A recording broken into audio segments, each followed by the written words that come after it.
Welcome back to Solentha Stories.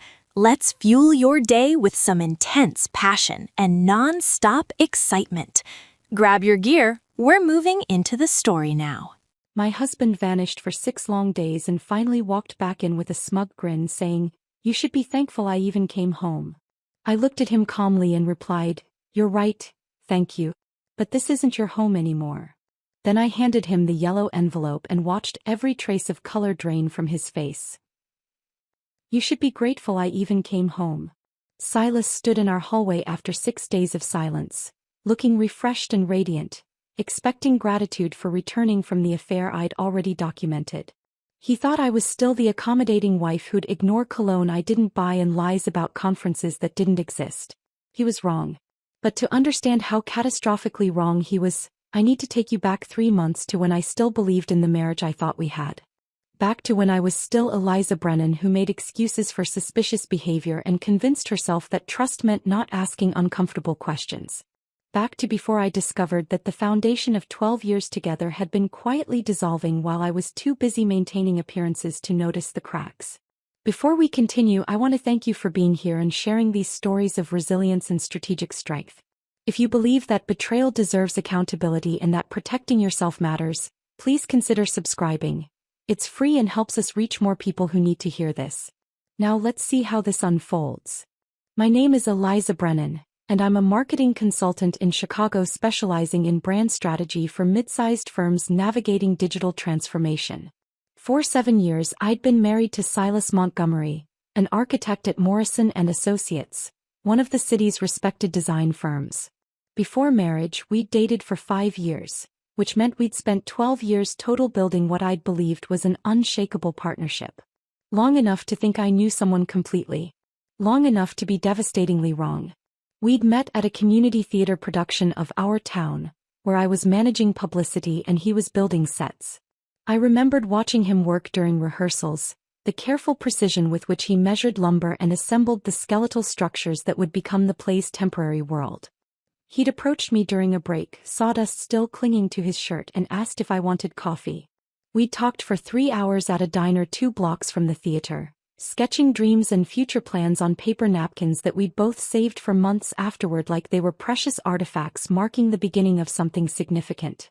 Those early years had been defined by beautiful struggle. Silas was establishing himself as an architect in a brutally competitive market, taking projects that paid poorly but built his portfolio and reputation. I was climbing from junior consultant to senior strategist, working 16-hour days to prove myself indispensable to clients who initially questioned whether someone my age could deliver strategic value. We'd survived on takeout food and shared ambition, celebrating small victories with champagne we couldn't quite afford and intimate dinners in our tiny apartment where the kitchen and living room occupied the same 12-foot space. My mother had disapproved initially, calling Silas's career path unstable and questioning whether an architect could provide the security she'd envisioned for my future. We'd proven her wrong together, or so I'd believed at the time. By the time we married, we'd both achieved versions of success that felt hard-earned and deeply shared. Silas had landed his position at Morrison & Associates where he'd eventually advanced to senior designer.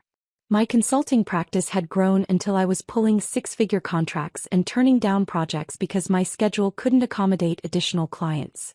We'd moved into a 2-bedroom condominium with floor-to-ceiling windows overlooking the city, a space we'd furnished gradually with pieces that represented our combined aesthetic.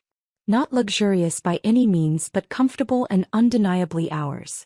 The condominium had been purchased primarily with inheritance money I'd received from my grandmother, a detail that would later prove legally significant in ways I couldn't have anticipated during those optimistic early years. Our life together had developed rhythms that felt like the architecture of genuine partnership.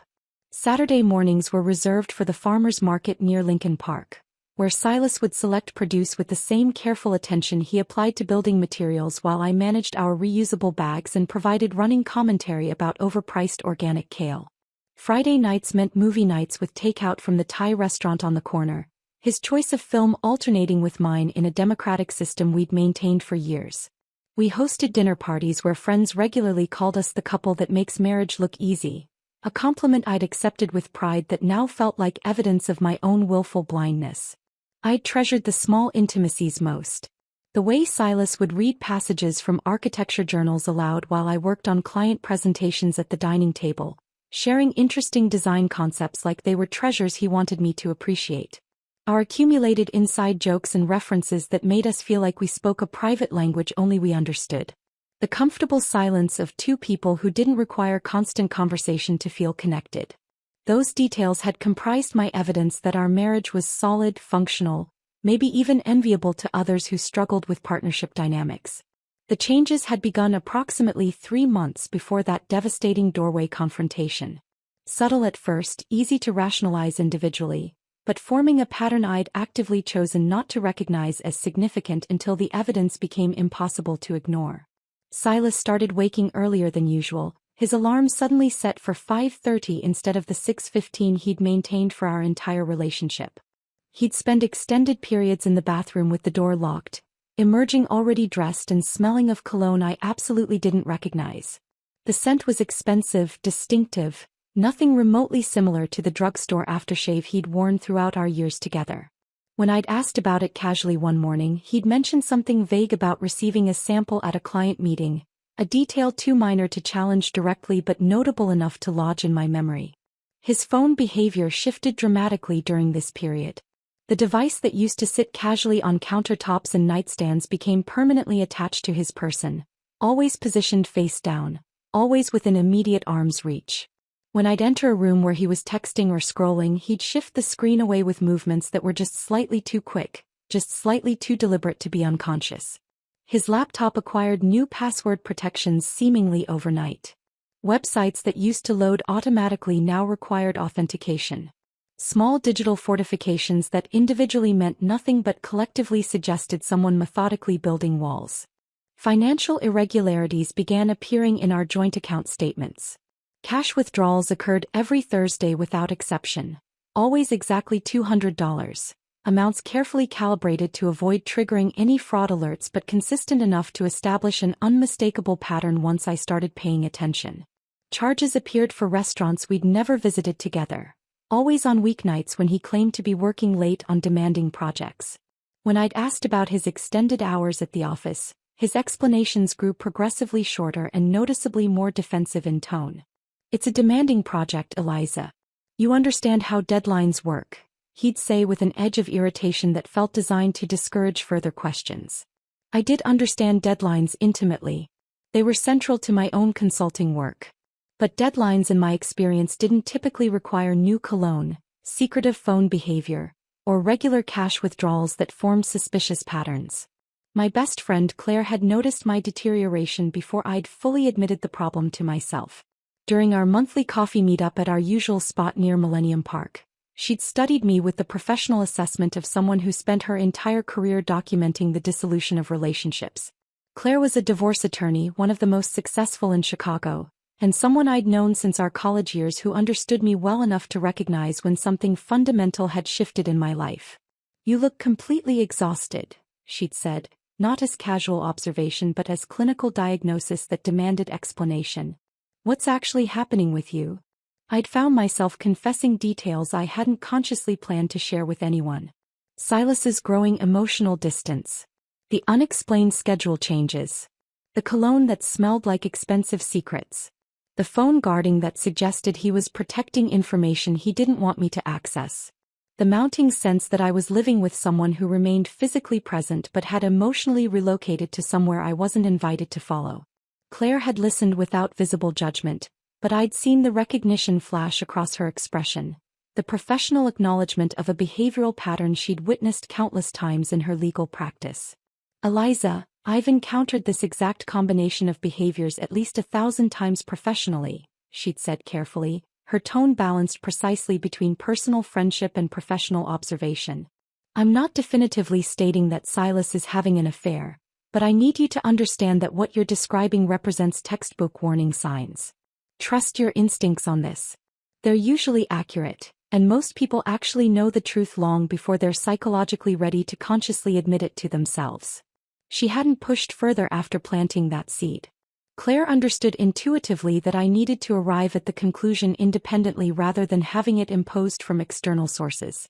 But that night, lying beside Silas as he scrolled through his phone with his back deliberately turned toward me, I'd felt something crack audibly inside my chest. Not my heart breaking exactly, but rather the foundation of my denial fracturing under the accumulated weight of evidence I could no longer successfully rationalize away. I'd been performing ignorance, actively protecting myself from a truth I'd already half discovered, and Claire's carefully chosen words had stripped away the last protective layer of willful blindness I'd been maintaining. The definitive confirmation arrived on a Tuesday evening when Silas made his first significant operational mistake. He left his laptop open on the kitchen counter while he showered, singing a John Mayer song I'd never once heard him play during our entire relationship. The screen glowed with his email inbox, and a notification appeared that fundamentally reorganized my understanding of reality. Last night was incredible. He's clueless. Can't wait for next week. The sender's name was Jennifer Caldwell, someone Silas had mentioned perhaps a dozen times over 3 years as his project manager at Morrison & Associates. Competent, he'd always said. Professional. Strictly business, nothing more.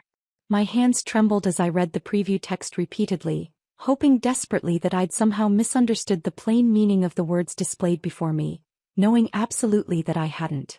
I didn't open the full email to read additional details. I didn't need to see more. Those 2 sentences contained everything necessary to understand what had been happening. My husband was having an affair. The woman involved knew about my existence and found my ignorance amusing enough to reference directly. They were actively planning future encounters with the casual comfort of an established pattern. I closed the laptop exactly as I'd found it, maintaining the precise angle and screen position. My mind felt eerily calm despite my heart racing with adrenaline. I returned to the kitchen counter where I'd been chopping vegetables for the stir-fry we'd planned to share, picked up the knife I'd set down moments earlier, and resumed the mechanical task. Each slice of the blade against the cutting board marked the ending of one version of my life and the beginning of something I couldn't yet fully envision. When Silas emerged from the bathroom wearing fresh clothes and that now identifiable cologne, he kissed my cheek with practiced affection that felt completely hollow. The gesture seemed rehearsed, performative, a routine maintained strictly for appearances rather than genuine emotional connection. He asked about my day using the tone of someone fulfilling an obligation. I responded with surface details about a client presentation, my voice remaining steady despite the chaos actively reorganizing itself inside my chest. We sat down to dinner together as we had countless evenings before. I watched him eat. I watched him scroll through his phone between bites with casual entitlement. I watched him exist in our supposedly shared space while clearly thinking about someone else, somewhere else, planning encounters that excluded and betrayed me. I smiled appropriately. I asked follow-up questions about his project deadlines that I now understood were partially fictional. I maintained the complete performance of normalcy while understanding with devastating clarity that I was sitting directly across from a stranger who merely happened to wear my husband's familiar face. The foundation hadn't just developed cracks. It had dissolved entirely beneath me, and I was only beginning to comprehend the full scope of what that collapse actually meant for everything I'd built my adult life around. The morning after discovering that email, I woke at 5 and couldn't fall back asleep. Silas was still breathing deeply beside me, oblivious to the fact that the woman lying next to him had stopped being his wife in any meaningful sense and had become something closer to an investigator documenting a crime scene. I slipped out of bed quietly, made coffee I couldn't taste, and sat in my car outside a coffee shop 3 blocks from my office at 7 in the morning, staring at Claire's contact information on my phone screen. My pride wrestled violently with my survival instinct. Asking my best friend for divorce attorney recommendations felt like publicly announcing my marriage's death certificate, transforming private suspicion into irreversible reality. Once I made this call, there would be no pretending I'd misunderstood that email or that some innocent explanation existed for cologne and Thursday night hotel charges. This call would make the betrayal official, would force me to stop performing the role of trusting wife and start preparing for the role of ex-wife. But the alternative terrified me more.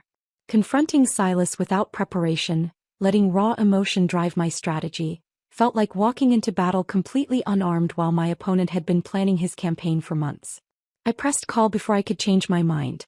Claire answered on the second ring, her voice warm with the assumption this was a normal friendly check-in. Eliza, hey. Everything okay? I need a referral. I said, my voice steadier than I'd expected. For myself.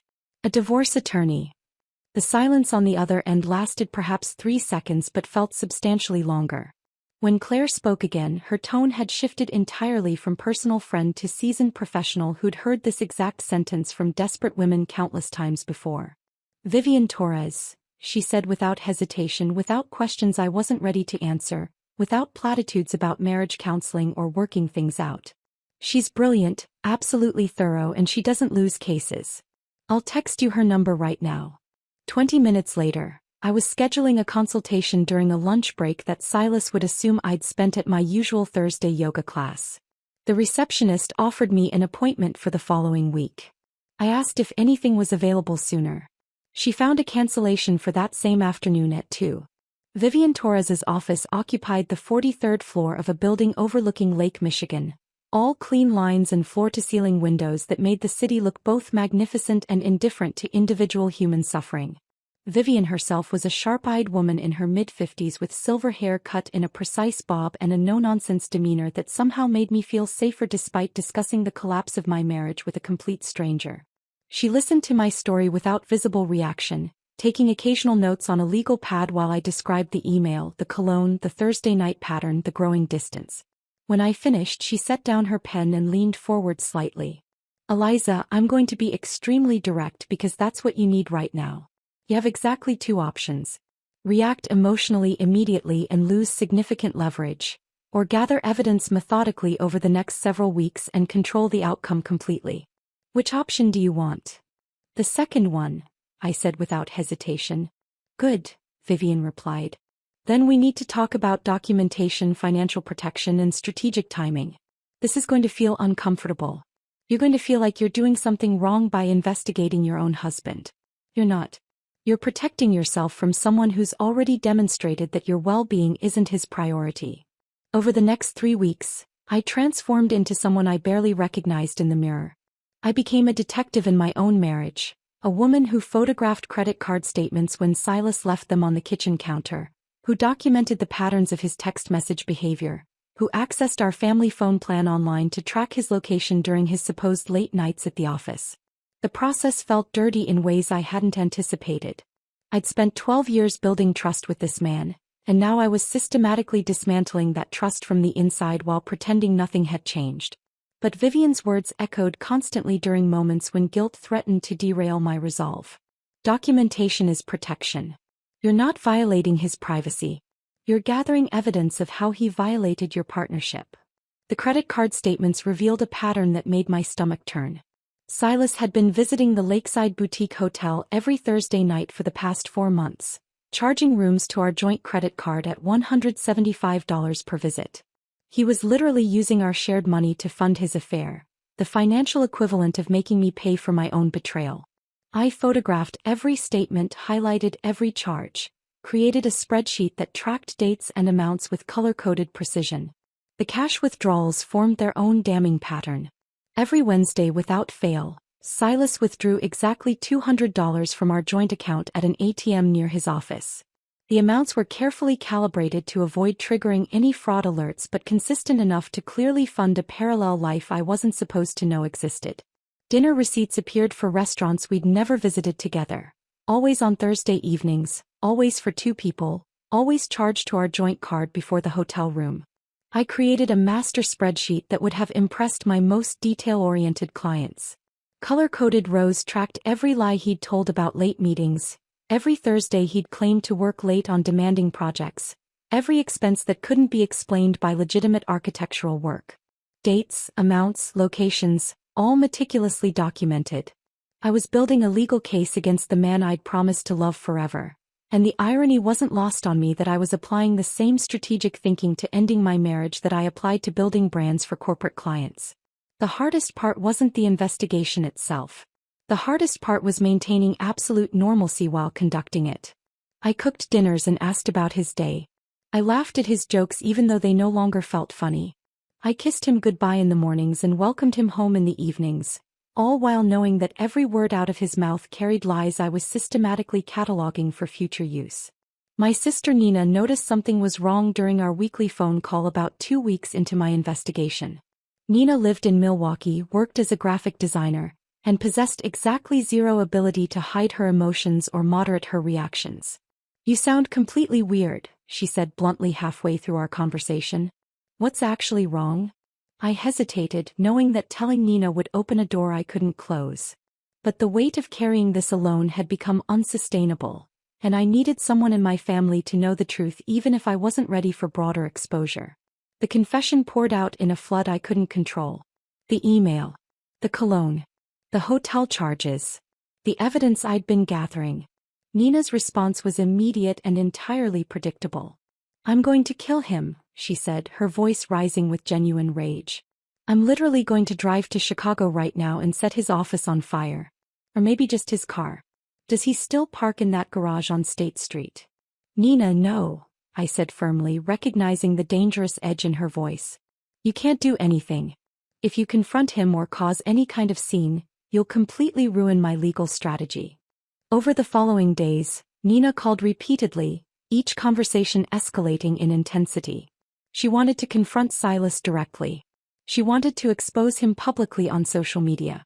She wanted to accidentally encounter him and Jennifer somewhere with her camera phone ready. Her protective rage was cathartic to witness but terrifying to manage. "You need to promise me you'll let me handle this my way," I insisted during one particularly heated conversation. "Vivian has a strategy. If you interfere, you could actually hurt my case." Nina agreed reluctantly, but I could hear the barely restrained fury in her voice. The situation became more complicated when she mentioned telling our mother Eleanor, a traditional woman who'd always adored Silas and believed strongly in the sanctity of marriage vows. "Mom needs to know what he's doing to you," Nina argued. "She deserves to understand why her son-in-law is a lying piece of—" "No," I interrupted. "Mom can't know yet. She'll try to fix it. She'll want me to go to counseling or give him another chance or pray about it. I can't deal with that right now." Nina promised silence, but I heard the difficulty of that promise in her voice. My sister had never been good at keeping secrets, especially ones that made her angry. The breakthrough in my investigation came when Vivian recommended a private investigator named Marcus Webb. Marcus was a former Chicago police detective who'd transitioned into private investigation work specializing in marital cases. He was expensive, requiring $2,000 upfront, but Vivian promised he was worth every cent. "He'll get you photographs, comprehensive documentation, behavioral patterns, everything you'll need for settlement negotiations," she explained. "This isn't about punishing your husband. It's about ensuring you have leverage." Marcus worked for exactly 2 weeks, following Silas during his supposed late nights and weekend site visits. When he delivered his report, professionally bound with tabs separating different categories of evidence, I had to sit down before opening it. The photographs were devastating in their casual intimacy. Silas and Jennifer walking hand in hand along a beach I didn't recognize. Sharing dinner at a restaurant with wine glasses and candlelight. Kissing in a parking lot with the comfortable ease of an established couple rather than the nervous excitement of a new affair.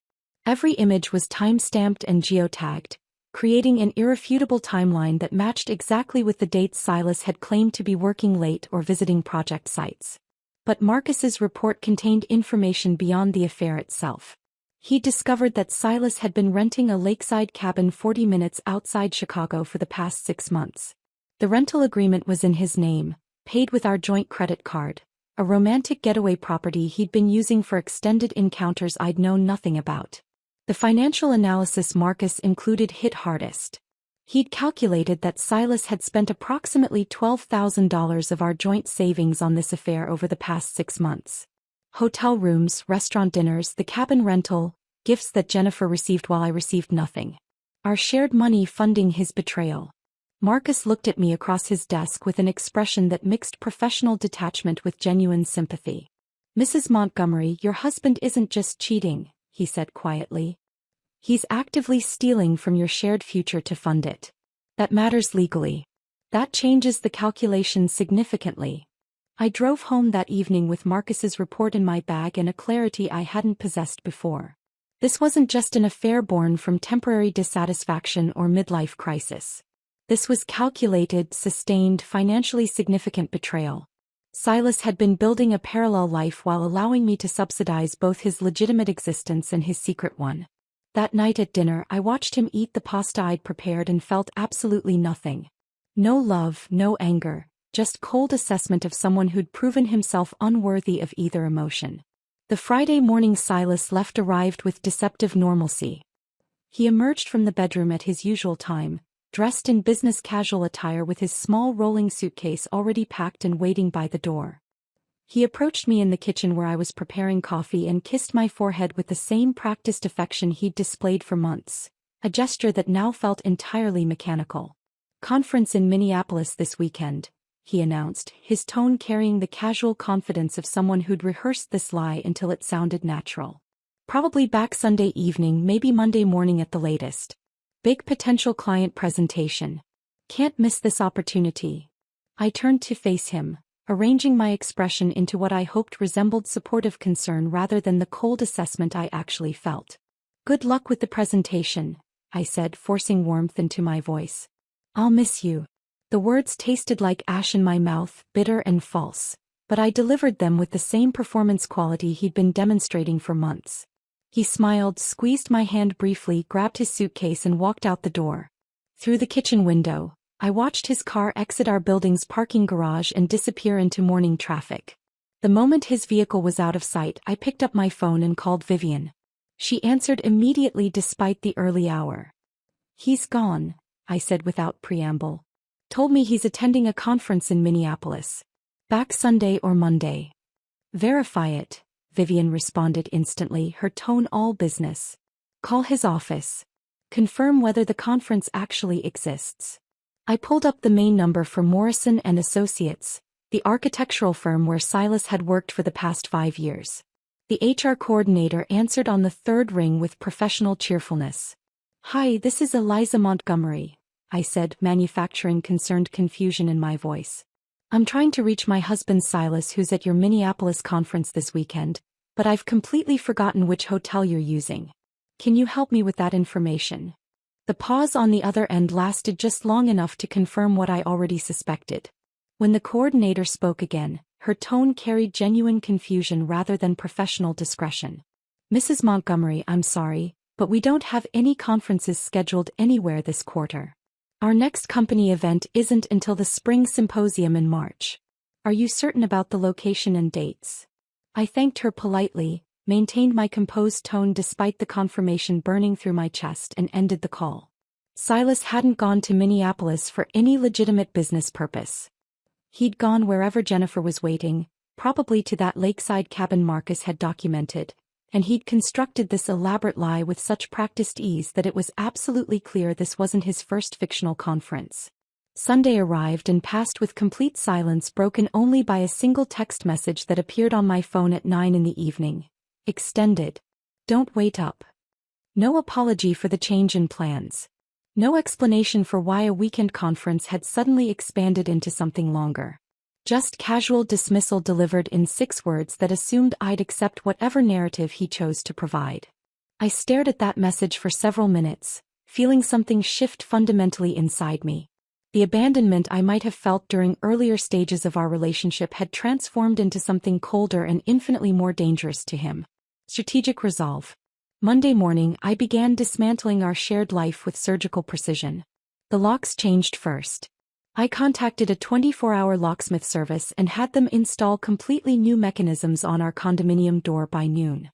The lease was solely in my name, something I'd established 3 years earlier when we'd moved into this building using inheritance money from my grandmother. That detail, which had seemed irrelevant during happier times when we'd believed our partnership was permanent, now became crucial legal protection. I contacted our building management office and updated the authorized occupant list, formally removing Silas Montgomery from any access rights to the property.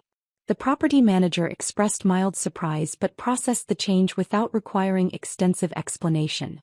Building policy allowed leaseholders to modify access privileges at their discretion. Tuesday, I addressed our financial entanglement.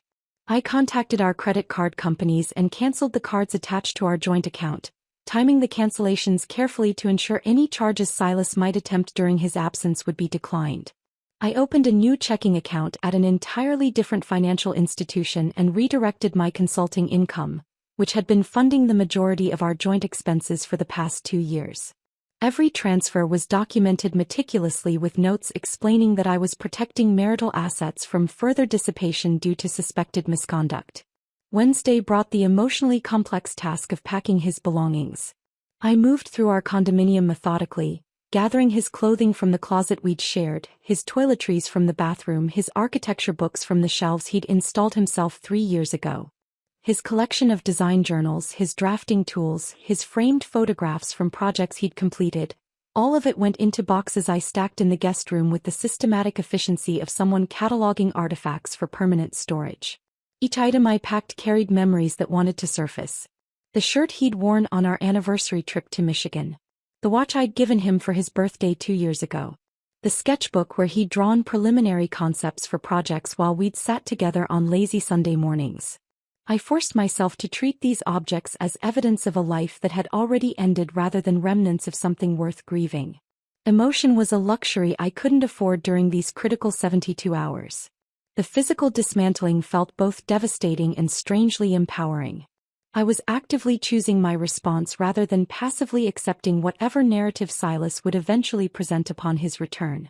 12 years of accumulated partnership compressed into boxes and policy changes. The architecture of our shared existence systematically deconstructed while he was presumably building intimate memories with someone else. Marcus called Wednesday afternoon, day 5 of Silas's unexplained absence, with an update delivered in his characteristically direct manner. "I have what you need," he said simply.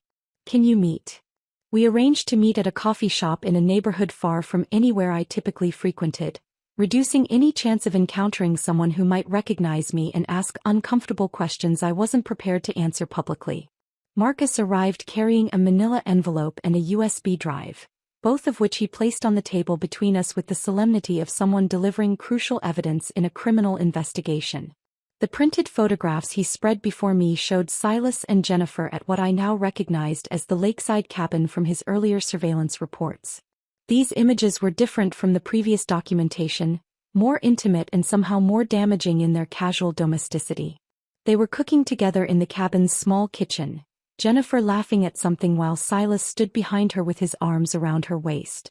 They were sitting on the deck with wine glasses catching sunset light, their body language displaying the comfortable ease of an established couple rather than the nervous excitement of a new affair. One photograph in particular struck me with physical force. Silas and Jennifer at a small restaurant in the nearby town, sitting across from each other at a corner table. Silas wore the new navy jacket I'd noticed hanging in our closet last month, something I'd assumed he'd purchased for work presentations. Jennifer wore a delicate silver necklace that caught the light in ways that suggested it was expensive, possibly a gift funded by money from our joint accounts. Marcus had also captured them loading grocery bags into Silas's car. Ordinary domestic activities that looked exactly like a couple on vacation managing the practical details of their temporary shared life. The ordinariness of it somehow made the betrayal more complete. "They're not hiding," Marcus observed, watching my face process the images. "They're comfortable, established, not taking particular precautions. This isn't new behavior for them. This is routine." He handed me the cabin's rental agreement, which he'd somehow managed to obtain through methods he declined to specify. Silas had signed it using his real name and paid the deposit with our joint credit card. The arrogance was breathtaking. He'd literally charged his affair accommodations to our shared account, making me an unwitting financial participant in my own betrayal. Thursday evening, with Silas entering his 6th consecutive day of unexplained absence, I sat at our dining room table with documents spread before me like battle plans. Vivian was on speakerphone, guiding me through the assembly of what she called the accountability package. We compiled everything into a single yellow legal envelope. The divorce petition Vivian had filed that morning with the county clerk. Photographic evidence from Marcus with dates, locations and activities carefully annotated. Credit card statements with highlighter marking every affair-related expense. Bank records documenting my asset protection transfers accompanied by detailed notes explaining the legal justification for each action. A formal cease and desist letter restricting Silas's access to marital accounts. The building management letter confirming his removal from our condominium's authorized occupant list. Vivian had also prepared a comprehensive financial analysis calculating that Silas had dissipated approximately $12,000 of marital funds on this affair over 6 months. Hotel charges, restaurant bills, the cabin rental, gifts, all itemized with the precision of a forensic audit. This documentation would become central to property division arguments. "This is your insurance policy," Vivian explained, her voice carrying professional satisfaction. "When he returns, and he absolutely will return because men like this always assume they can manage multiple realities indefinitely, you hand him this envelope. Don't argue. Don't explain. Don't engage emotionally. Just hand it to him and watch his understanding of the situation reset completely in real time." I sealed the yellow envelope and placed it precisely in the center of our coffee table, positioned where it would be immediately visible to anyone entering the condominium. It sat there like a landmine waiting to be triggered, like a bomb with a timer set to detonate the moment Silas walked through the door he no longer had keys to access. That night I slept better than I had in months. Not from happiness or satisfaction, but from the profound relief of knowing I'd converted pain into strategy and grief into protection. I'd spent 6 days building consequences while Silas had spent 6 days believing consequences didn't apply to him. Friday evening arrived with the weight of inevitability.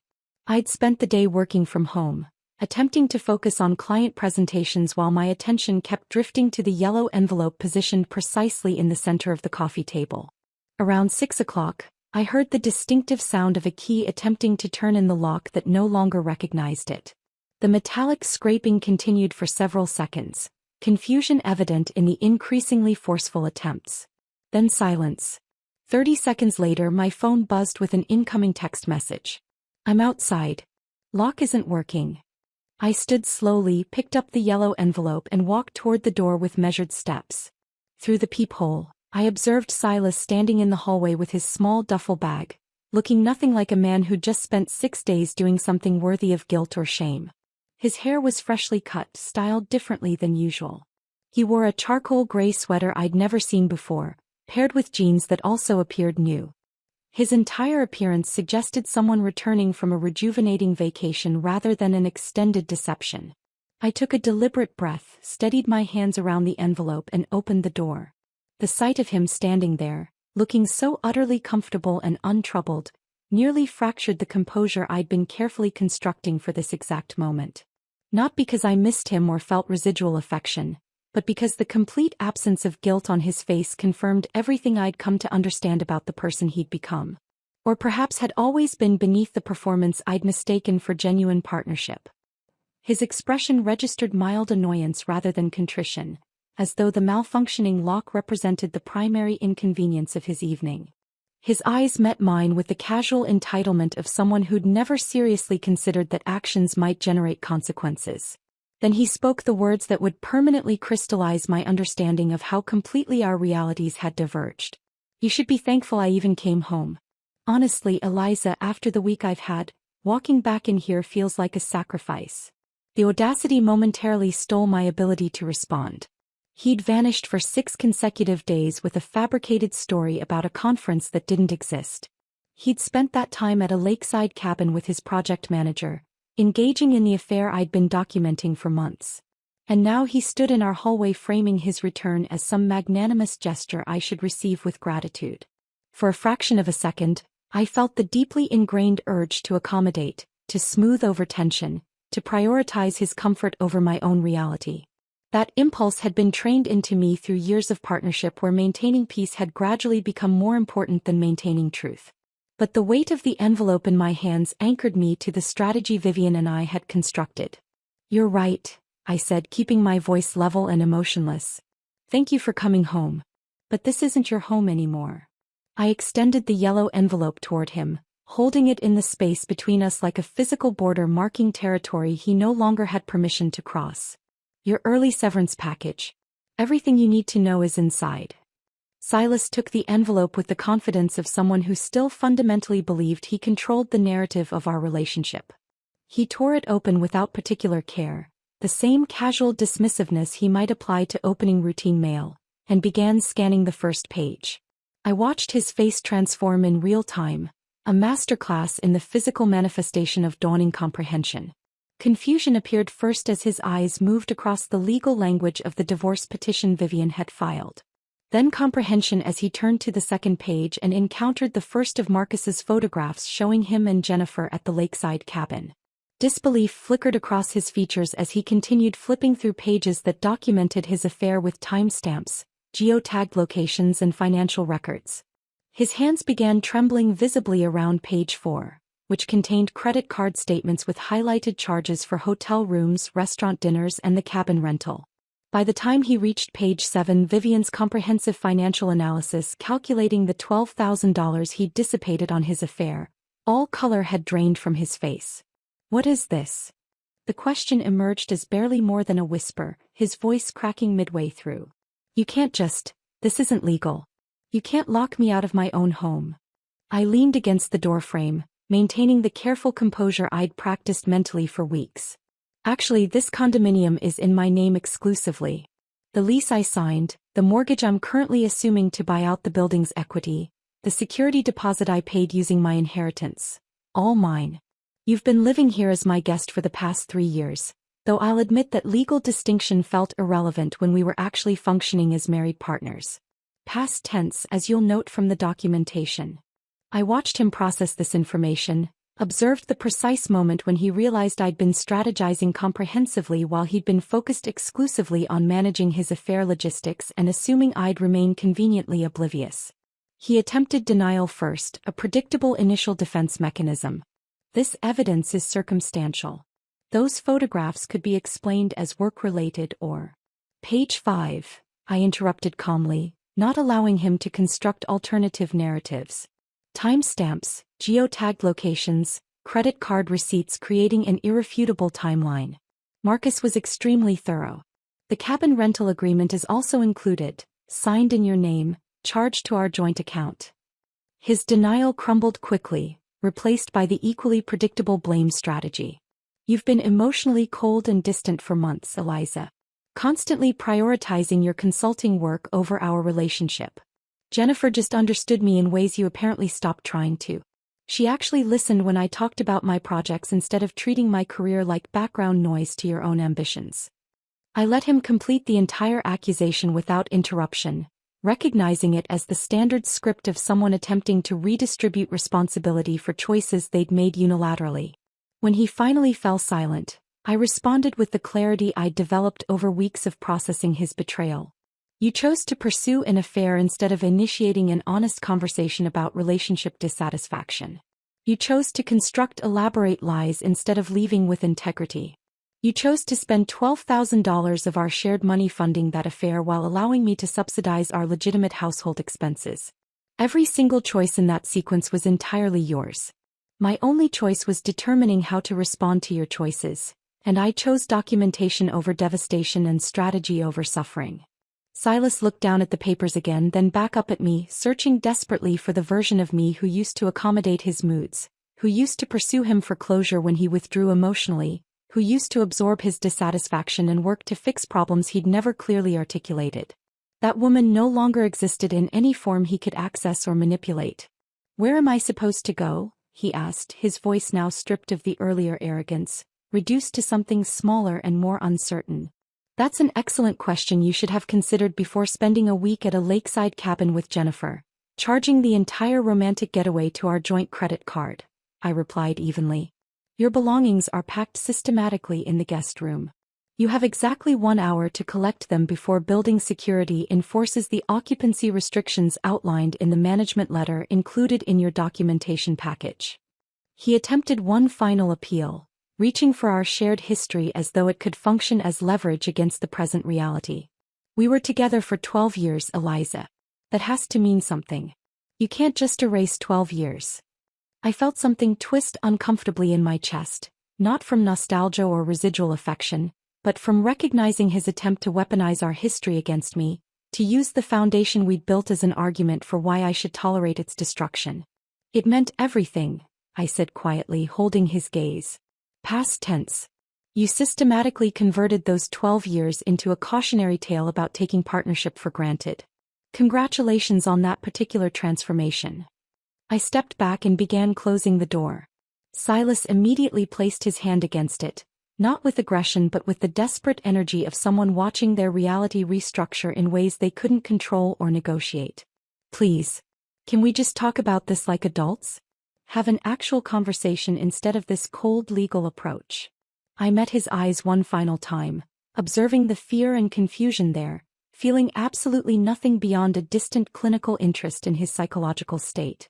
Adults don't disappear for 6 days without legitimate explanation, I said calmly. Adults don't construct fictional conferences to cover extended affairs. Adults don't spend marital resources on hotel rooms for extramarital relationships. You wanted to be treated like an adult? You're being served comprehensive divorce papers prepared by an experienced attorney. That represents the adult version of this conversation. Everything else is just negotiation, and I'm no longer interested in negotiating with someone who's been operating in bad faith for months. I closed the door with finality. The lock engaged with a solid click that felt like punctuation marking the end of a very long, painful chapter. Through the peephole, I watched Silas remain motionless in the hallway for nearly 2 full minutes, staring at the yellow envelope in his hands as though expecting it to transform into something different if he looked long enough. Eventually he turned slowly toward the elevator, shoulders visibly slumped under the weight of consequences he genuinely never imagined would materialize. The elevator doors closed on his diminished figure, and I stepped away from the door, setting my hand against the wall to steady myself as the adrenaline that had sustained my composure began dissipating. It was finished. The confrontation I'd been strategically preparing for had concluded exactly as Vivian predicted it would. The apartment felt unnaturally quiet after Silas left. I remained standing near the door for several minutes, listening to the silence settle around me like physical substance. My hands were trembling slightly from the adrenaline that had sustained my composure during the confrontation, and I pressed them flat against the cool wall to steady myself. The weekend passed in a strange suspended state where I existed somewhere between relief and anticipation. I knew the confrontation at my door represented only the beginning of a longer process, not a clean ending. Silas would need to process what had happened, and processing would inevitably lead to reaction. Monday morning arrived with unexpected developments that confirmed my instincts about consequences extending beyond our private dissolution. My phone rang at 10:15 with a call from an unknown number displaying a downtown Chicago area code. I answered cautiously, and a professional female voice introduced herself as Patricia Winters, Human Resources Director at Morrison & Associates. Mrs. Montgomery, I'm calling regarding information we've received concerning a relationship between 2 of our employees, she said, her tone carefully neutral in the way HR professionals master when discussing potentially litigious situations. We're conducting an internal investigation and wanted to inform you as a professional courtesy, given that you may be affected by these developments. I sat down slowly, uncertain what response was appropriate or expected. I appreciate you letting me know, I said carefully. Patricia continued with measured precision. When you called our office several days ago inquiring about a conference in Minneapolis, that inquiry was noted in our system as it raised questions about employee whereabouts and company representations. Subsequently, several staff members reported observing behavior between Mr. Montgomery and his project manager Jennifer Caldwell that appeared to violate our workplace conduct policies. We take these matters seriously, particularly when they involve supervisor-subordinate relationships that may create hostile work environments for other team members. I learned over the following days, through carefully worded updates Patricia provided and through information Marcus continued gathering, exactly what had unfolded at Morrison & Associates after Silas returned from his 6-day absence. Colleagues who'd previously overlooked or dismissed the dynamic between Silas and Jennifer as professional collaborations suddenly viewed their interactions through a different lens. Hushed conversations in conference rooms with doors closed. Extended lunches that weren't listed on calendars. The way Jennifer's face changed when Silas entered a room, and how his attention shifted immediately to her regardless of who else was present. Small behaviors that individually meant nothing but collectively formed a pattern multiple employees had independently reported to HR. The investigation moved with surprising speed, likely accelerated by Morrison & Associates' desire to address potential liability before it escalated into formal complaints or legal action. Jennifer, as a direct report to Silas, was in clear violation of the company's fraternization policy that explicitly prohibited romantic relationships within reporting structures. Within 2 weeks of the investigation's initiation, she was transferred to a different department working under a different senior designer, accompanied by a formal written reprimand that would remain in her personnel file. Silas faced substantially harsher consequences. As the supervisor in the relationship, he bore greater responsibility for maintaining appropriate professional boundaries. His demotion from senior designer to associate designer came with a corresponding salary reduction of approximately 18%. The high-profile municipal library project he'd been leading was reassigned to another senior designer. His professional reputation within the firm, carefully cultivated over 5 years, sustained damage that would require years to repair if repair proved possible at all. I hadn't engineered any of these consequences. I'd simply called HR to verify a conference, documented reality, and allowed that reality to generate its own momentum. The satisfaction I felt observing these developments was grim rather than celebratory, tinged with the recognition that multiple lives were being disrupted by choices Silas had made without considering collateral damage. Tuesday evening brought a complication I'd been trying unsuccessfully to prevent. My phone rang at 11 with my mother's name displayed on the screen, and I knew immediately that Nina's restraint had finally shattered. "Eliza," my mother began, her voice carrying an emotion I couldn't immediately identify as anger, disappointment, or confused hurt. "Nina told me about Silas. She told me everything." I closed my eyes, bracing for the conversation I'd been dreading since filing the divorce petition. "Mom, I was going to tell you when." "How could you not tell me?" she interrupted, her tone sharpening. "How could you make such a major life decision without discussing it with your family? Without even informing me that your marriage was in crisis?" The direction of her response caught me completely off guard. I'd anticipated sympathy, offers of support, perhaps questions about how I was managing emotionally. Instead, my mother seemed primarily upset about being excluded from the decision-making process. "I needed to handle this my own way," I said carefully. "I needed space to think clearly without." "Marriage is about working through difficulties, Eliza," she said, her voice taking on the lecturing tone I remembered from childhood when I disappointed her expectations. "You don't just throw away 12 years because of a temporary crisis. Have you considered counseling? Have you made any genuine attempt to understand what drove Silas to this behavior? What role your own actions might have played in creating distance between you?" Her words landed like physical blows. My mother, who'd always adored Silas, who'd praised his career accomplishments at every holiday gathering, who'd held him up as an example of the stable partner she'd hoped I'd find, apparently couldn't process that he'd systematically betrayed me. Instead, she was redirecting focus to my secrecy and questioning whether I'd adequately examined my own contribution to marital breakdown. I attempted explaining the evidence. The affair that had lasted months, not days. The $12,000 he'd spent from our joint accounts. The fictional conference and 6-day disappearance. The calculated deception that demonstrated this wasn't a momentary lapse but a sustained pattern of choices. My mother countered each point with traditional wisdom about forgiveness, commitment, and the complexity of long-term relationships. "Everyone makes mistakes, Eliza. Marriage means choosing to forgive and rebuild, not running to divorce attorneys at the first sign of trouble." The conversation deteriorated from there, eventually ending with my mother saying she needed time to process everything and me realizing with painful clarity that her support was conditional on my performing the role of wounded victim seeking reconciliation rather than strategic actor protecting her own interests. I sat on my couch after that call ended, feeling a different kind of betrayal settle into my chest. I'd lost my husband to his own choices, but I was also losing my mother's uncomplicated support because I'd refused to perform grief and helplessness in ways she found acceptable. Wednesday brought an unexpected confession from Claire that further complicated my understanding of how long I'd been navigating deception without recognizing it. She invited me to dinner at a quiet bistro in a neighborhood where we were unlikely to encounter anyone from our professional or social circles. Over wine I needed more than I wanted to admit, Claire made a confession that had clearly been weighing on her for months. "Eliza, I need to tell you something I should have mentioned a long time ago," she began, her face displaying the kind of genuine guilt that can't be manufactured. "Last December, probably around the 10th or 11th, I saw Silas having lunch with a woman at that Italian place on Randolph Street. Rossetti's, the one with the private booths in the back. She paused, gathering courage to continue. They were sitting in one of those booths, very close together, and something about their body language felt wrong to me. The way they were leaning toward each other, the way she was laughing, the way he was looking at her.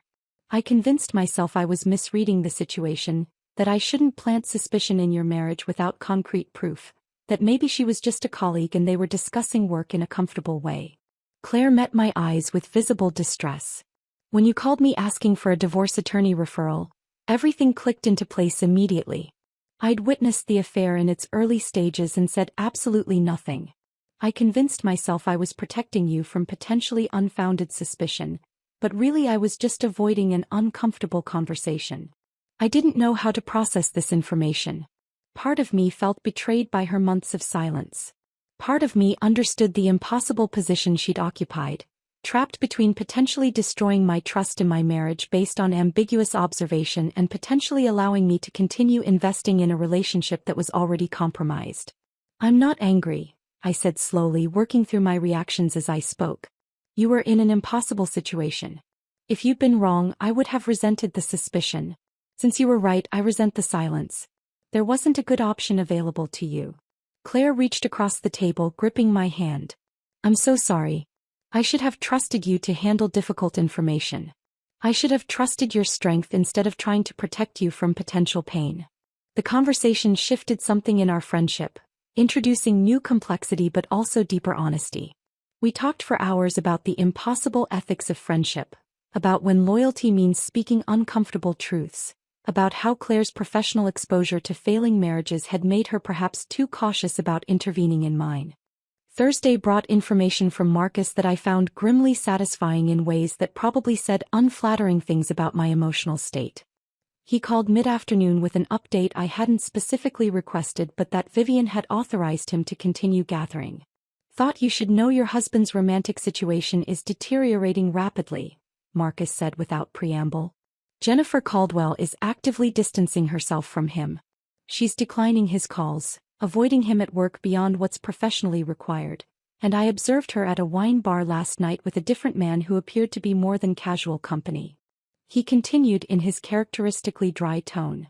I also obtained text message content between Jennifer and one of her friends where she described Silas as becoming excessively dependent and dramatic now that the affair has professional consequences. Direct quote. He keeps calling wanting to talk about our future and I'm realizing he's just a guy who cheated on his wife, not some romantic hero. The whole thing feels exhausting now that it's not secret anymore. I absorbed this information with complicated emotions. The woman who'd participated in destroying my marriage was now abandoning Silas because consequences proved less romantic than secrecy. Affairs apparently thrived on deception and died when exposed to ordinary daylight reality. Vivian believes this information strengthens our settlement position, Marcus added. Demonstrates that Silas destroyed a 12-year marriage for a relationship that couldn't survive exposure, which undermines any argument that he deserves consideration for temporary emotional crisis or genuine alternative partnership. I thanked Marcus and ended the call, sitting quietly with the knowledge that Silas was now experiencing his own version of abandonment and betrayal. I didn't feel satisfaction exactly, more a grim recognition that consequences were distributing themselves with a certain organic justice I hadn't needed to engineer. The week following Marcus's update about Jennifer's abandonment of Silas brought developments that fundamentally altered my understanding of what I'd been navigating. I'd believed I was dealing with an affair, a betrayal of emotional and physical fidelity that had lasted several months. What Vivian's financial analyst uncovered suggested something far more calculated and substantially more disturbing. Vivian called me on a Thursday afternoon requesting an urgent meeting at her office. Her tone carried a weight I hadn't heard before, not quite anger but something close to controlled outrage on my behalf. I arrived within the hour and she had bank statements and financial records spread across her conference table like evidence at a criminal trial. Eliza, my forensic accountant, found something during the asset discovery process. Vivian began without preamble. Silas didn't just have an affair. He's been systematically planning financial separation for at least 6 months, possibly longer. She slid several documents toward me. Bank statements for an account I'd never seen before, opened at an institution we'd never used together, solely in Silas's name.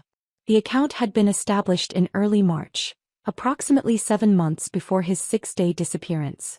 Over those months, he'd been redirecting portions of his quarterly bonuses and freelance consulting income into this hidden account rather than depositing them into our joint finances as he'd always done previously. The current balance was $28,417. I stared at the number, my brain struggling to process the implications. $28,000 that should have been marital property, that should have been contributing to our shared household expenses and future planning, secretly diverted into an account I'd known nothing about. He was building an exit fund, Vivian said, her professional composure cracking slightly to reveal genuine anger. While you were paying the majority of your household expenses from your consulting income, believing you were contributing to shared financial stability, he was constructing a separate financial foundation for whatever life he was planning without you.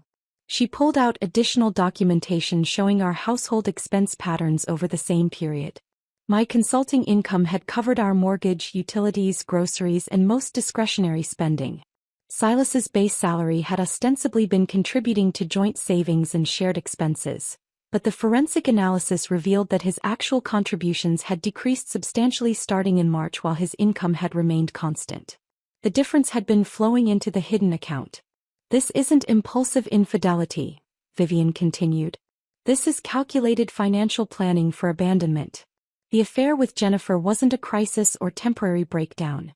It was his audition for a new life he'd been methodically preparing to fund with money he stole from your marital partnership. The realization restructured everything I'd understood about the timeline and nature of his betrayal.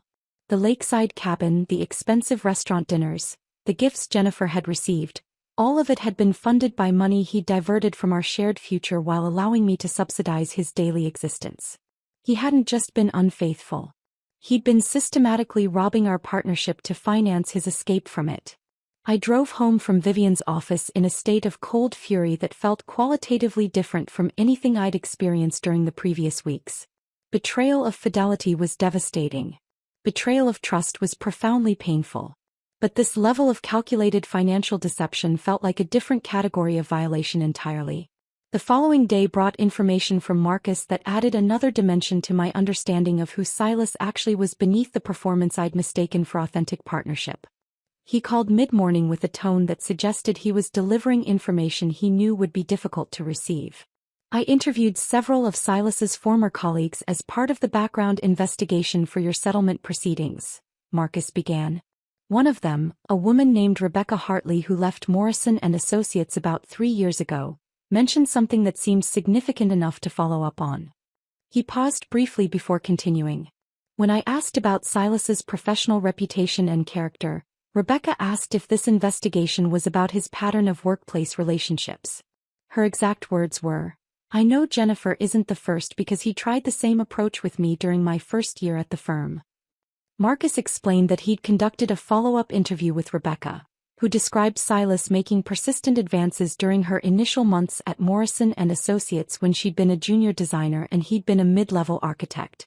She'd rebuffed him clearly and professionally and he'd eventually stopped.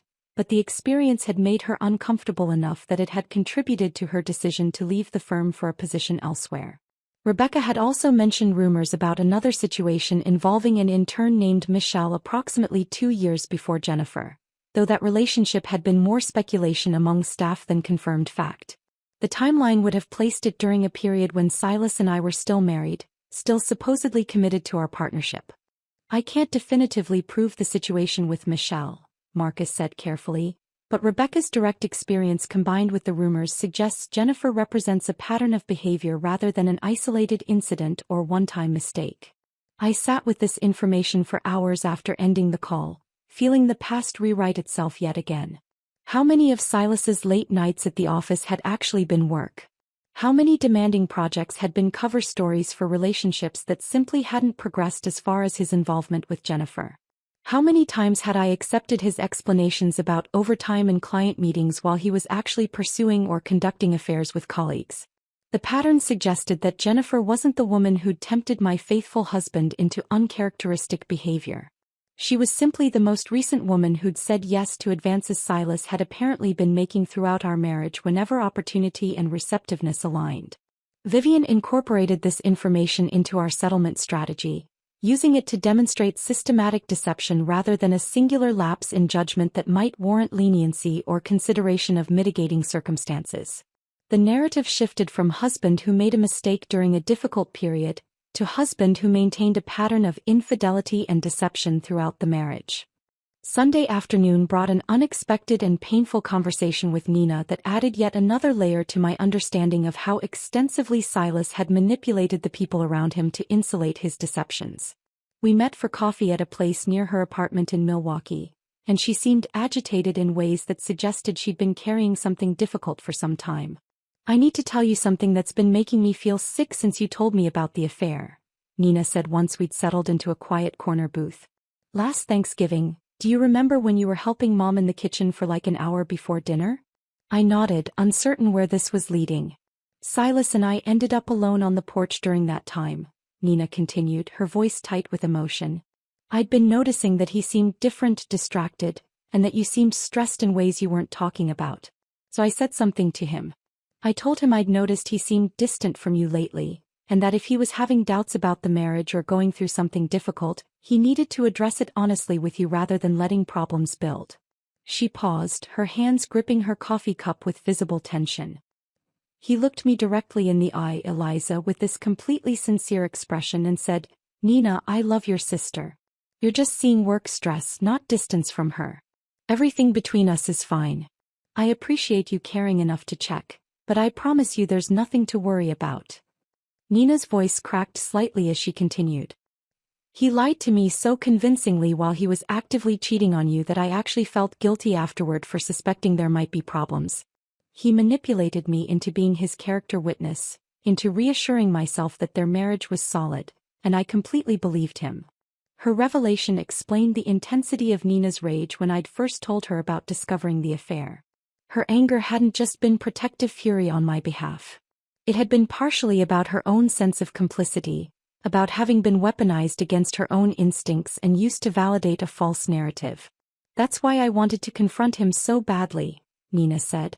"Why I had to force myself not to drive to Chicago and destroy something of his. He'd made me complicit in your deception. He'd used my trust and my love for you as a tool to further insulate his lies." I reached across the table and gripped her hand. "You're not complicit. He manipulated you the same way he manipulated me. That's what he does apparently. He constructs narratives and performs sincerity until people believe the version of reality he's selling." The final piece of understanding arrived unexpectedly while I was packing the remaining items from the guest room to be shipped to whatever address Silas had provided his attorney. Tucked between two architecture textbooks on the bottom shelf, I found a leather-bound journal I'd never seen before. Professional ethics and basic respect for privacy suggested I shouldn't read someone's private journal. But curiosity and the need to understand what had actually been happening in the mind of someone I'd shared 12 years with overwhelmed those considerations. The entries dated back approximately 2 years, and they provided a window into Silas's internal narrative that was simultaneously illuminating and deeply infuriating. He'd written extensively about feeling underappreciated in our marriage, about how I'd supposedly changed after my career success and started earning more than him, about how our relationship had become emotionally stale and professionally competitive rather than supportive. The entries were masterful exercises in retrospective justification. He'd systematically rewritten our entire marriage history, reframing normal partnership dynamics as evidence of my failure to adequately appreciate or understand him. Quiet evenings working on separate projects became evidence that I'd stopped engaging with his interests. My career success became proof that I'd prioritized professional achievement over emotional intimacy. Normal relationship patterns that every long-term couple experiences were transformed into evidence of fundamental incompatibility. One entry from approximately 3 months before his disappearance read, "E doesn't understand ambition anymore. She's become too comfortable, too settled in her success. Jay makes me feel alive again, seen in ways I haven't felt in years, like the man I was before marriage domesticated me and turned me into someone I barely recognize." Reading those words crystallized something crucial. Silas hadn't betrayed me because our marriage was actually failing in any objective sense. He'd constructed a narrative of failure specifically to justify betrayal he'd already decided to commit. The journal was evidence of someone rewriting history to absolve himself of responsibility for destroying something that had actually been functional, if imperfect in the ways all long-term relationships inevitably become. I photographed the relevant pages carefully and sent them to Vivian, who responded within an hour that this documentation would be invaluable for demolishing any argument Silas's attorney might attempt to make about marital breakdown or shared responsibility for the relationship's dissolution. That evening, I sat in my condominium surrounded by the evidence of systematic deception that extended far beyond a simple affair, and I felt something shift in my chest. The shock and hurt that had characterized my initial responses to discovering his infidelity had transformed into something colder and more clarifying. I understood now exactly who Silas Montgomery was beneath the performance he'd maintained for 12 years. Someone capable of elaborate, sustained deception. Someone who rewrote reality to serve his own narrative needs. Someone who weaponized trust and manipulated the people who cared about him to insulate his betrayals. And I understood with absolute clarity that protecting myself from that person had been the most important decision I could have made. The settlement conference was scheduled for a Tuesday morning in early November, approximately 6 weeks after I'd served Silas with the divorce petition at our condominium door. The intervening weeks had been consumed with document preparation, financial discovery, and the methodical construction of the legal case that would determine how our 12-year partnership would be formally dissolved. I arrived at the courthouse 45 minutes early, meeting Vivian in the lobby where she reviewed our strategy one final time. She carried 2 leather portfolios containing organized documentation of everything we'd gathered. Marcus's photographic evidence, financial records demonstrating asset dissipation and concealment, the journal entries I'd photographed, testimony from Rebecca Hartley about Silas's pattern of workplace relationships, and the findings from Morrison and Associates' internal investigation. Remember that settlement conferences are designed to avoid trial, Vivian instructed as we rode the elevator to the 4th floor. Judge Reeves will hear both sides and push toward resolution.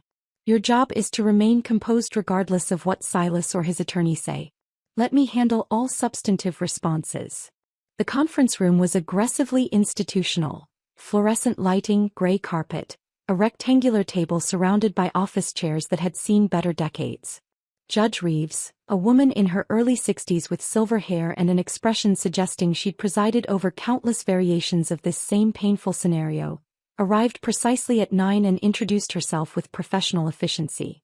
Silas entered 3 minutes later with his court-appointed attorney, a public defender named Matthew Grant who appeared simultaneously overworked and underprepared.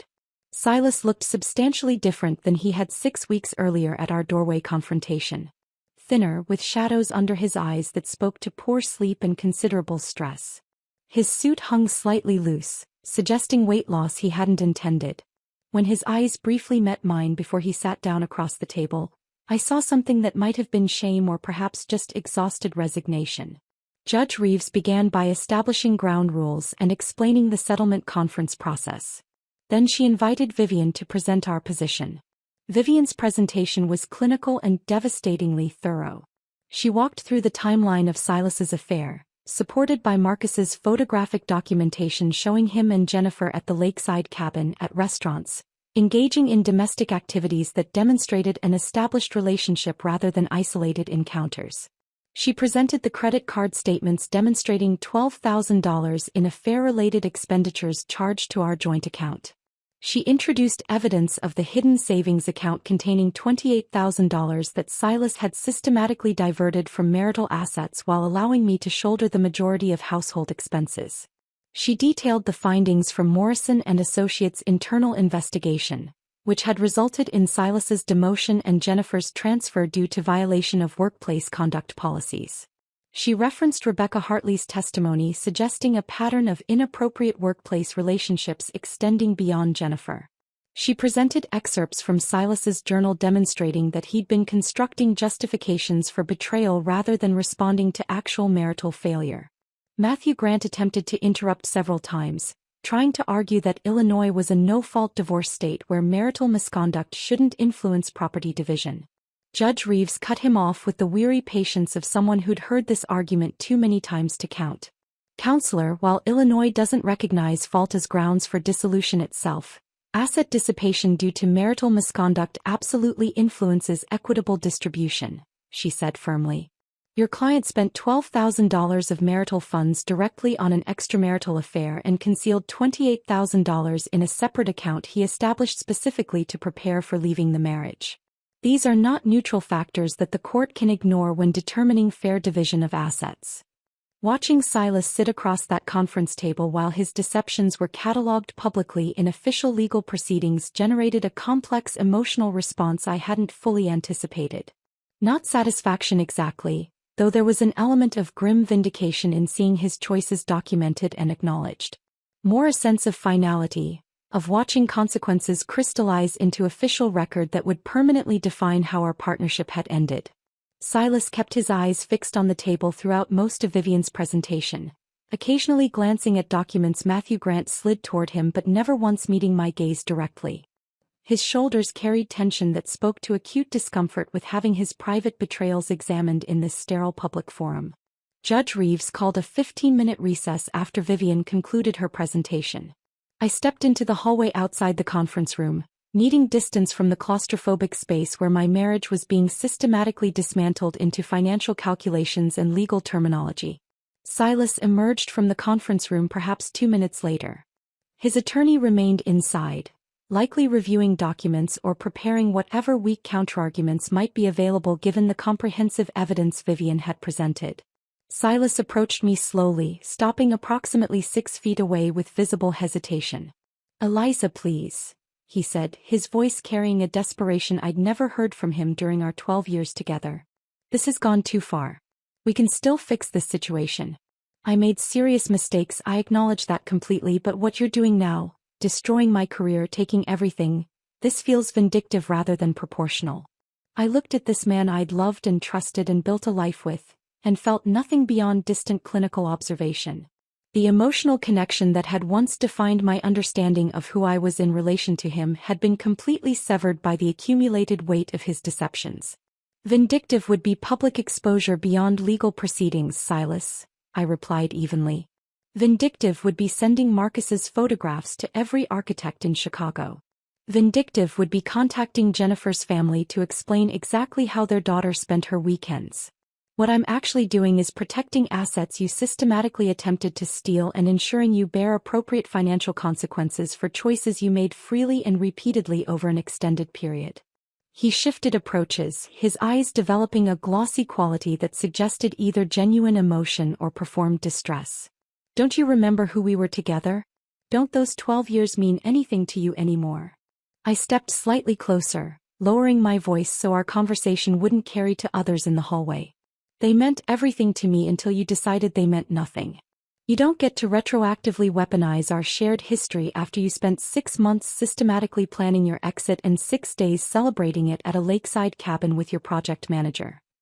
His face crumpled slightly at the directness of my response. Before he could attempt another argument, Judge Reeves's assistant called us back into the conference room. The final settlement terms were delivered with bureaucratic efficiency that reduced 12 years of partnership into 15 minutes of legal language.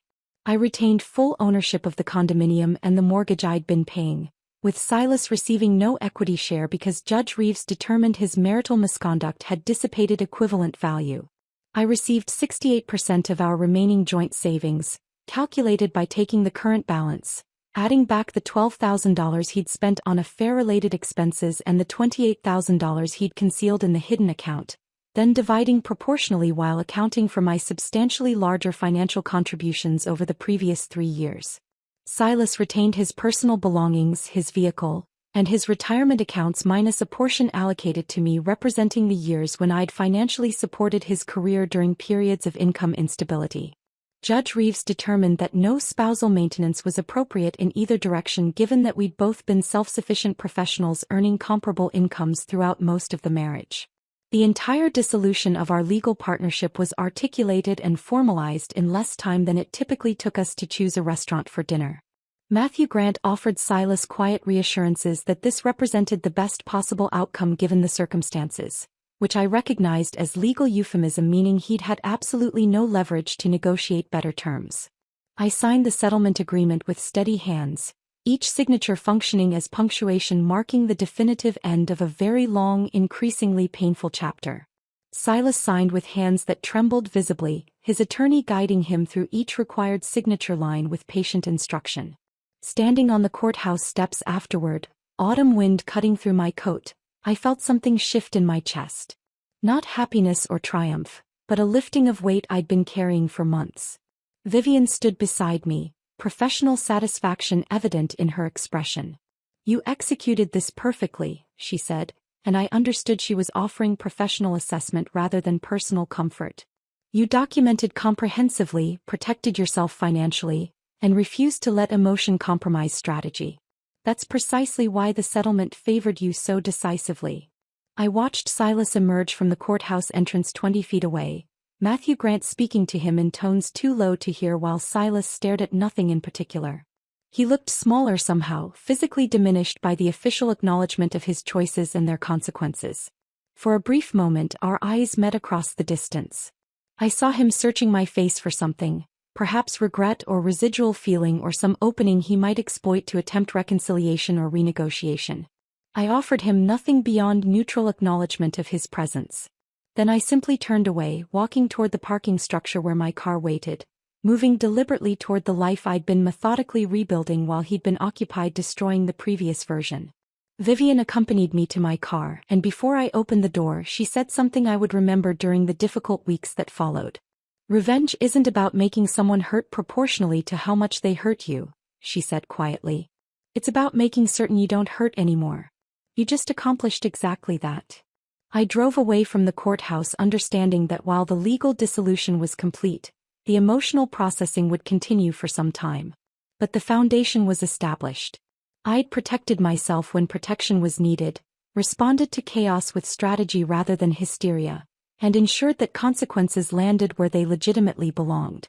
The drive home from the courthouse felt different than any journey I'd made over the previous 6 months.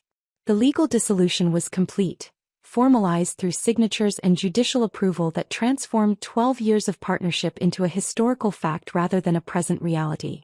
The weight I'd been carrying since discovering that email on Silas's laptop had lifted partially, replaced by something that felt tentatively like the beginning of peace.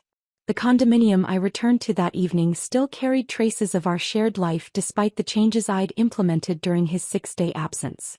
Over the following weeks, I began a more comprehensive transformation that would convert this space from a museum of memories into something that reflected only my own aesthetic and priorities.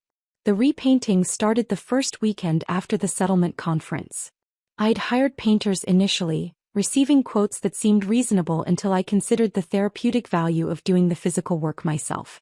The neutral beiges and grays that Silas had insisted represented sophisticated, resale-friendly choices disappeared under colors I'd wanted for years but had never advocated for strongly enough to override his preferences. Deep teal in the living room, a shade that caught light from the floor-to-ceiling windows in ways that shifted throughout the day.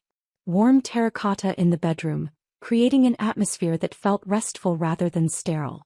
Soft sage in what had been our shared bedroom but was now being converted into a dedicated home office. Each wall I painted felt like reclaiming territory that had been ceded gradually over years of compromise that had somehow always tilted toward his preferences rather than representing genuine partnership negotiation. The physical labor proved unexpectedly therapeutic, the repetitive motion of rolling paint across surfaces allowing my mind to process emotions I'd been suppressing during the strategic phases of documentation and legal maneuvering. The furniture changes followed naturally. The modern sectional couch Silas had loved, which I'd always found aggressively uncomfortable despite never articulating that clearly enough to prevent its purchase, was donated to a charity that furnished apartments for families transitioning out of homelessness. The glass dining table that showed every fingerprint and watermark, requiring constant maintenance I'd somehow become solely responsible for, was replaced with a solid wood table from an estate sale that carried its own history and required no particular maintenance beyond normal cleaning. I purchased a vintage leather reading chair from a consignment shop in a neighborhood I'd never explored during the marriage, positioning it beside the window where morning light pooled most generously. That chair became my favorite space in the entire condominium, a location specifically designated for quiet mornings with coffee and books, activities that required no accommodation of anyone else's schedule or preferences. The bookshelves filled gradually with titles I'd been meaning to read for years but had somehow never prioritized during the period when maintaining a marriage had consumed energy I hadn't fully recognized I was expending. I hung photographs from solo trips I'd taken before meeting Silas, visual reminders that I'd existed fully and independently before our partnership and would continue existing fully after its dissolution. The transformation of physical space supported a parallel transformation of social connections that had been neglected or diminished during the marriage years. Claire and I navigated the complicated new dynamic our friendship had acquired after her confession about seeing Silas with Jennifer months before I'd confirmed the affair myself. We met for dinner regularly over several months, having conversations that were sometimes difficult but ultimately strengthened our connection through increased honesty. One evening in late December, over wine at the bistro where she'd made her initial confession, I told her something I'd been processing since that conversation. "I understand the impossible position you were in last December," I said carefully. "You were trying to protect me from potential false accusations while also respecting my agency to discover truth on my own timeline. Those were both valid concerns that created an impossible situation with no clearly correct choice." Claire's visible relief suggested she'd been carrying guilt about her silence for months. "I've been terrified that you'd never fully forgive me for not saying something when I first saw them together," she admitted. "I forgive you completely," I said, meaning it. "But I need you to promise that if you ever observe something concerning in the future, you'll trust me enough to handle difficult information. I'd rather process painful truth than continue investing in comfortable fiction." She agreed without hesitation, and our friendship deepened from that exchange. The honesty we'd established about her earlier silence created space for greater authenticity in all our subsequent interactions. I also reconnected with college friends I'd gradually drifted away from during the marriage years. Women who'd invited me to weekend trips that Silas had subtly discouraged through expressions of concern about the expense or questions about whether I really wanted to spend limited vacation time away from him. Career opportunities he'd questioned by raising doubts about whether the additional responsibility was worth the increased stress. Adventures he'd deemed impractical through gentle mockery disguised as affectionate teasing. Reconnecting with these women, I recognized with uncomfortable clarity how substantially I'd contracted my life to accommodate preferences and boundaries I'd internalized as reasonable partnership compromise. The world had always been larger than the version I'd been inhabiting. I'd simply stopped noticing the borders I'd accepted. Some relationships didn't survive the divorce. Several couples we'd been friendly with during the marriage gradually faded from contact, apparently uncomfortable with the messiness of dissolution or perhaps feeling obligated to maintain loyalty to Silas despite the circumstances. I noticed their absence but didn't particularly mourn it. Friendships built primarily on couple-based social activities rather than genuine individual connection proved unsustainable once the couple configuration dissolved. The relationships that remained and strengthened felt qualitatively different, more authentic, constructed on who I actually was rather than who I'd performed being as part of a partnership unit. 9 months after the settlement conference, on an unremarkable Tuesday in early June, I received a text message from an unknown number that initially generated mild curiosity about its origin before I read the content. "I understand now what I destroyed. I'm sorry for everything that happened. I hope you're finding happiness in your new life." I stared at the message for several minutes, sitting in my teal living room with evening light filtering through windows that framed a view I'd been looking at for years but had only recently started genuinely seeing. I waited to feel something significant. Rage at the inadequacy of his apology. Vindication that he'd finally acknowledged responsibility. Residual pain from the wounds he'd inflicted. Instead, I felt mild curiosity about what had prompted him to send this message now, followed by profound indifference that felt qualitatively different from the cold strategic detachment I'd cultivated during the divorce proceedings. This wasn't suppressed emotion. This was genuine absence of emotional investment, the psychological equivalent of observing a stranger's life from substantial distance. I didn't respond. The text wasn't really for me despite being addressed to me.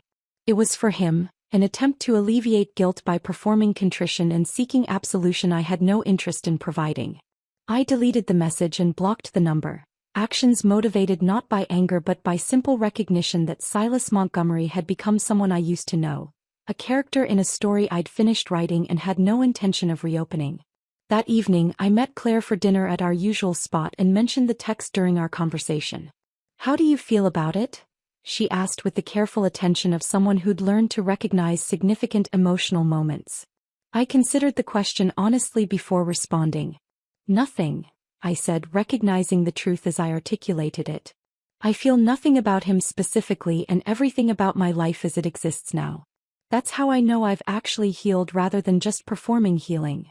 Claire raised her wine glass with a slight smile. "To nothing," she said, acknowledging both the absurdity and profound truth of the toast.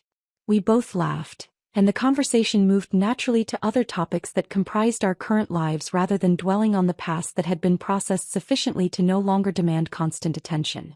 The yellow envelope that had represented the culmination of my strategic response to betrayal found permanent residence on a shelf in my home office, positioned where I'd see it whenever I worked but not so prominently that it dominated the visual space. Friends who visited occasionally noticed it and asked about its significance with curiosity that suggested they recognized it meant something beyond ordinary office supplies. "A reminder that documentation defeats manipulation," I'd explain when asked. "And that strategic thinking produces better outcomes than emotional reaction." Some people laughed nervously, unsure whether I was joking. Others nodded with recognition that suggested they'd navigated their own difficult situations requiring similar approaches. A few asked for Vivian's contact information, which I provided without hesitation. Late one night in early autumn, nearly a year after serving Silas with divorce papers at my condominium door, I pulled the yellow envelope from its shelf and examined its contents one final time. The photographs Marcus had taken. The financial records demonstrating systematic deception.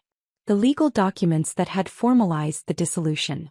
I smiled slightly at Vivian's handwritten notation on one page. "Client exhibited exceptional strategic thinking throughout. Recommend as model for effective divorce preparation." I realized with clarity that had developed gradually over months that the yellow envelope had never actually been about revenge despite how the confrontation might have appeared to external observers. Revenge would have implied wanting Silas to suffer proportionally to the pain he'd caused me. What I'd actually wanted, what I'd methodically achieved, was protection from ongoing harm, accountability for choices that had damaged our partnership, and dismantling of power imbalances he'd created and maintained through sustained deception. I'd wanted him to carry the appropriate weight of his own choices rather than successfully distributing that weight onto me through guilt, financial manipulation, or narrative reconstruction that reframed his betrayals as somehow jointly caused by marital dysfunction. The envelope went back on its shelf, transformed from a weapon into a monument marking the precise coordinates of my transformation from someone who'd absorbed betrayal into someone who'd protected herself when protection became necessary.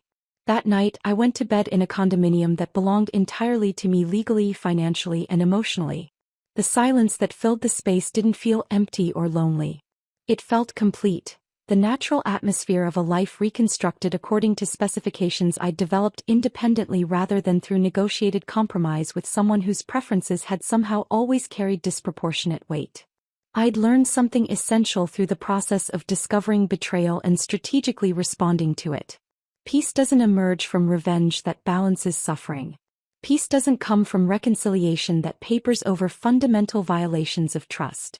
Peace comes from the quiet certainty that you protected yourself when protection was needed, that you responded to chaos with strategy rather than matching it with equivalent chaos, and that you closed doors that should never have been opened while walking deliberately forward into a future only you define.